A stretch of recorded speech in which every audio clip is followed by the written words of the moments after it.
My mother taught me never to be late, so please forgive me for my late arrival to this session. I had some meetings with extremely important people in East Central Alberta, Mr. Speaker, after which I was honored to be elected by the great people of Battle River Crowfoot. I served in this House.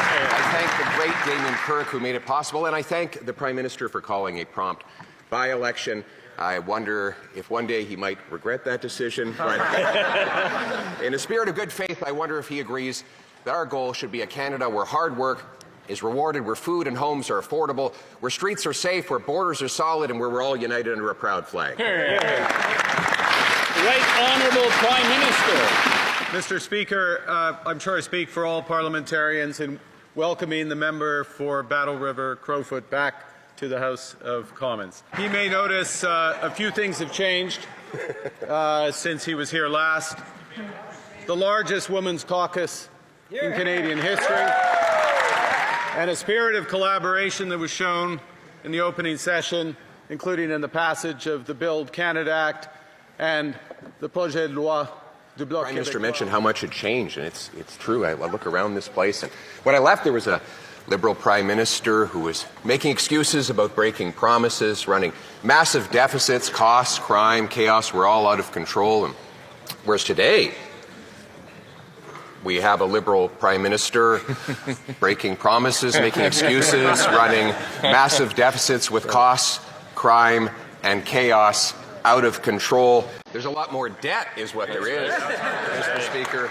A lot more debt than we ever imagined would be possible. This is a Prime Minister who said we'd have the fastest growing economy in the G7. We have the fastest shrinking economy in the G7. He said grocery prices would go down. They're going up faster than ever before. He promised to create jobs. He has the second highest unemployment in the G7. He's really reminding us all of that sign at the bar, free beer tomorrow.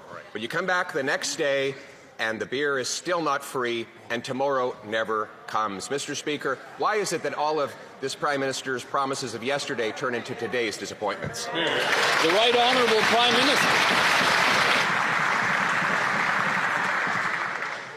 Mr. Speaker, I think if we are going to build the strongest economy in the G7, and we will, we need to be clear. We need to be clear about the scale of the crisis we are in. We need to be clear about the scale of investment that we need. $60 billion in new projects announced last week. $200 billion in investment announced last week. $100 billion in housing investment announced just yesterday.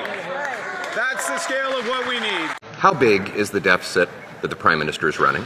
Mr. Speaker, I'm looking forward with the Minister of Finance to releasing the budget on the 4th of November. That budget will contain the biggest investment in this country's future in a generation.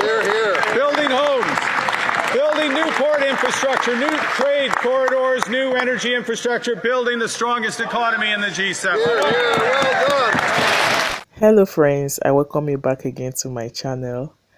Earlier this week, the Conservative leader was welcomed back to the House of Commons. The Prime Minister, the President of markcarney, really welcomed him, just as it should be.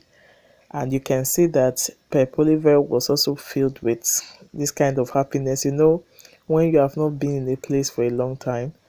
The Conservative leader did not disappoint at all with his many questions. But the good thing is that the Prime Minister was also able to answer them. Trust me, he asked the questions most Canadians are asking, especially the prices of groceries, housing and the rest. But looking at what is going on and the plans the Prime Minister have for Canada, I believe everything is under control. There is always two sides of a coin. Just like some persons are not very satisfied with this current government, I can also tell you for free that most persons are saying the Prime Minister, the President of markcarney, is doing a great job. Well, I will leave this for you guys to decide. Do you think he's doing great, or it needs to do better? Kindly let me know in the comment section. If you are new to this channel, you are most welcome, and if you are a returning subscriber, I always do appreciate you. Please do not forget to like, comment, subscribe and share.